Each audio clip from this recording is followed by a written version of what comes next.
I had seen my father's friends countless times while growing up, but something about the way I saw them now felt different.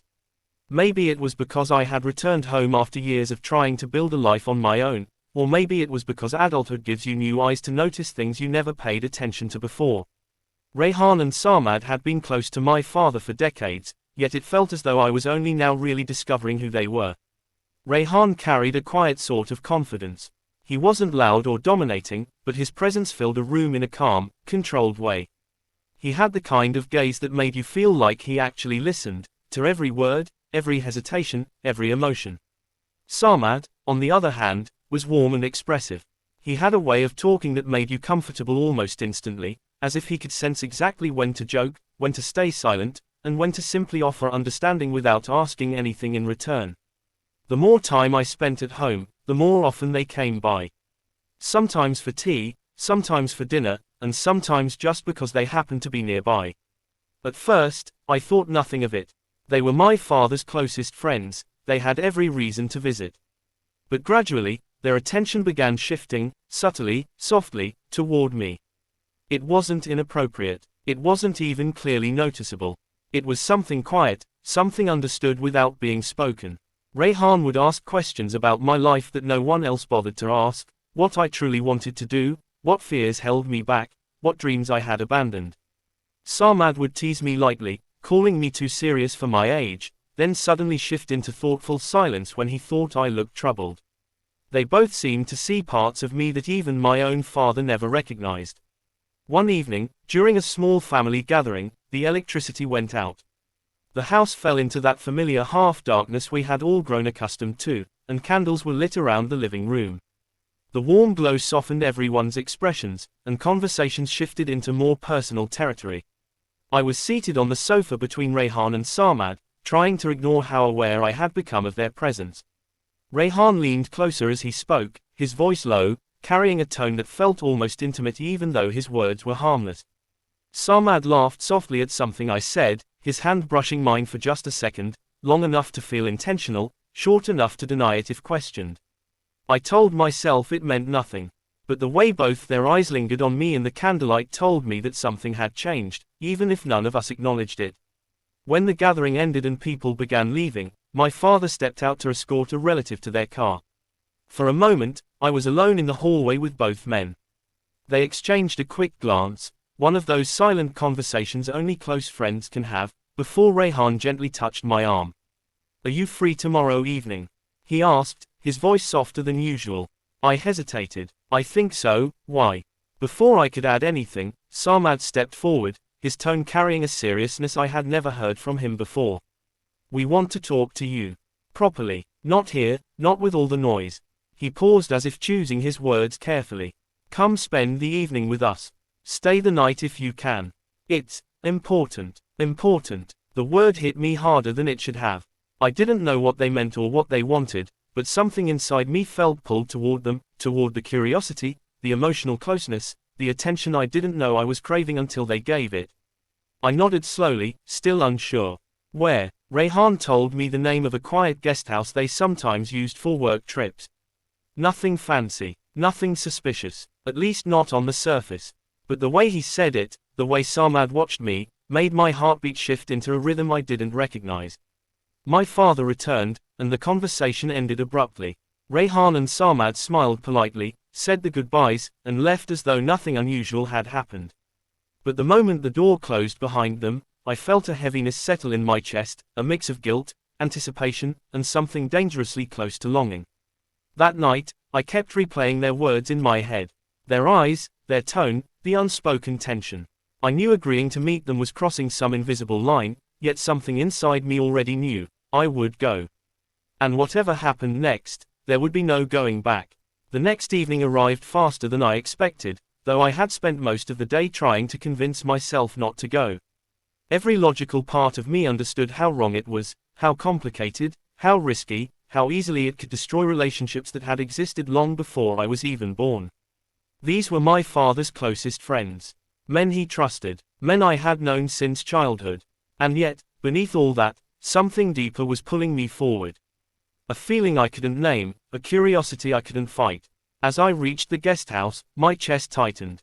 The building looked ordinary from the outside, quiet and discreet, the kind of place no one would question or pay attention to. I wondered if that was why they chose it. When I stepped inside, I found Rayhan and Sarmad already waiting in a softly lit sitting area. They weren't smiling the way they usually did. Their expressions carried a seriousness that made my steps slow.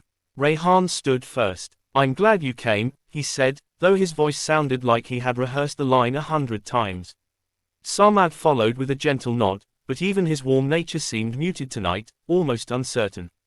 There was tea on the table, untouched. A sign that they had been too distracted to drink any. They asked me to sit, and for a few moments no one spoke, as though all three of us were waiting for someone else to start. Finally, Sarmad exhaled, rubbing the back of his neck. "We didn't invite you here for anything casual," he said bluntly. "This isn't a joke, and we're not trying to make something complicated for you." Rayhan added softly, "But things are already complicated. For all of us." I didn't know what to say, so I simply waited. Rayhan looked down at his hands. "I've been married for 17 years. On the outside, people think everything is fine. But inside, it hasn't been fine for a long time. There is distance, silence, two people living parallel lives instead of together." He paused. "I've questioned myself more times than I can count, wondering if something is wrong with me for not feeling what I'm supposed to feel." Sarmad leaned back, closing his eyes as though gathering courage. "And I've spent years pretending I'm someone I'm not. Smiling, joking, playing along with expectations. I thought this phase in my life would pass. That my feelings would change. That I could bury everything." He opened his eyes again. But it never went away. The room felt heavier with each confession. They weren't speaking to impress or manipulate me. They were exposing their truths, vulnerable and unguarded in a way I had never seen before. Rayhan looked directly at me then. "We didn't expect to feel anything when you came back home. But watching you, listening to you, it woke something up we've both been avoiding. You made us confront feelings we had buried. And that scared us. You made us feel seen," Sarmad added. "Maybe for the first time. I felt my heartbeat in my throat. I had sensed something shifting between us, but hearing it said aloud made it real in a way I wasn't prepared for. I didn't come here expecting anything," I finally said. "I don't even know what I feel, or what any of this means." "We're not asking you to define anything," Rayhan said immediately. "We just needed to be honest, for once in our lives. Last night, when we looked at you, we realized we were crossing an emotional line. And we needed to know if you felt it too." I didn't answer right away, because the truth scared me.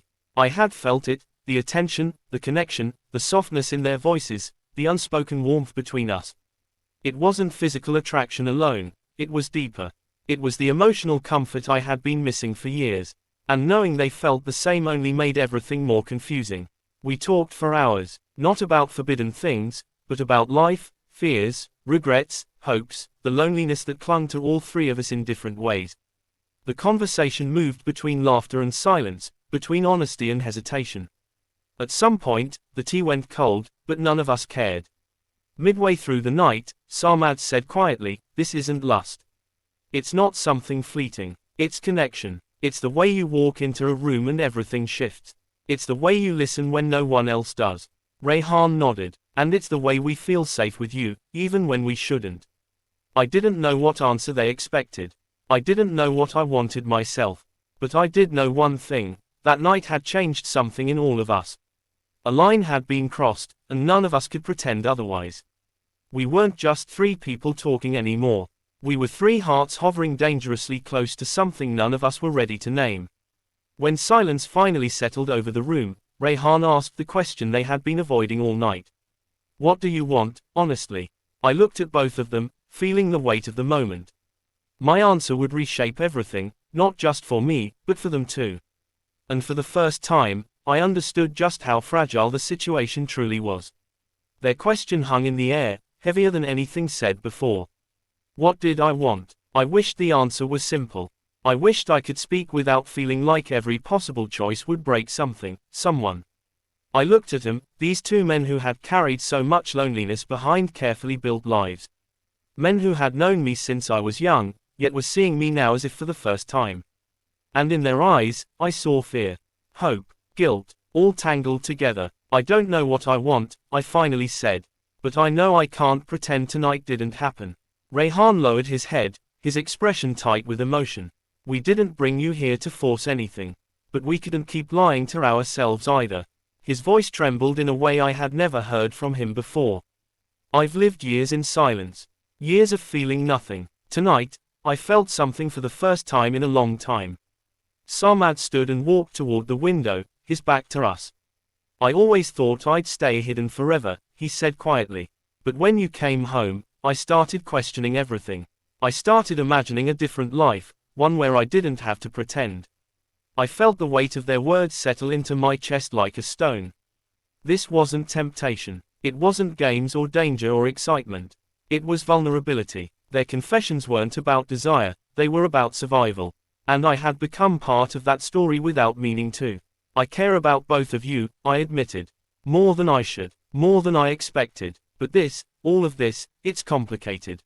It is, Rayhan said softly. But complicated doesn't mean impossible. All right, I counted gently. You both have lives, responsibilities, people who trust you. A long silence followed. It wasn't defensive or angry, it was accepting. All three of us understood that emotions alone weren't enough to justify consequences we hadn't fully considered.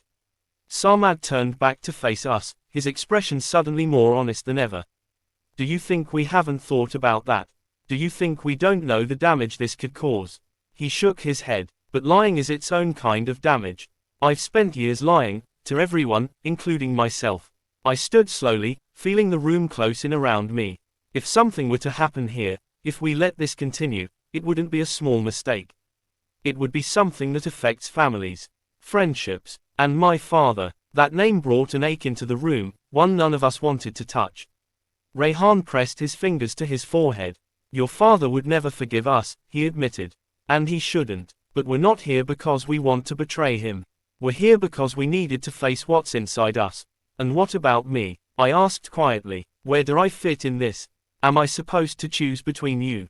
Am I supposed to break two homes because all three of us are lonely? No, Sarmad said immediately. You're not responsible for our marriages or our choices.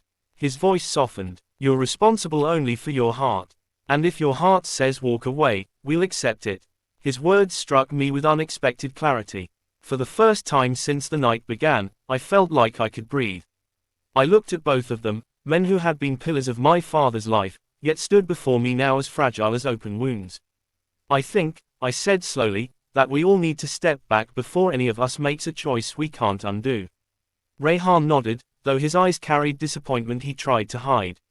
Maybe you're right. You are right, Sarmad added softly, his shoulders dropping with a mixture of relief and sorrow. We didn't move for a long time. We just stood there, three people connected by a moment that felt bigger than any of us. A moment that would stay with us even after we parted ways. When I finally picked up my coat, Rayhan walked me to the door. Thank you, he said quietly. For listening, for being honest, for not running. Sarmad stood behind him, giving a small, sad smile.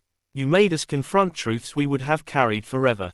I stepped outside into the cool night air, feeling both lighter and heavier at the same time. I didn't look back, not because I didn't care, but because looking back would have made everything harder. As I walked away from the guest house, I realized that infidelity isn't always an action. Sometimes it's a moment, a confession, a thought, a feeling that crosses into forbidden territory. And sometimes the greatest betrayal isn't what you do, but what you allow yourself to feel. That night didn't end in romance. But it changed us. It forced all three of us to finally confront the truth. Some connections are meant to awaken you, not claim you.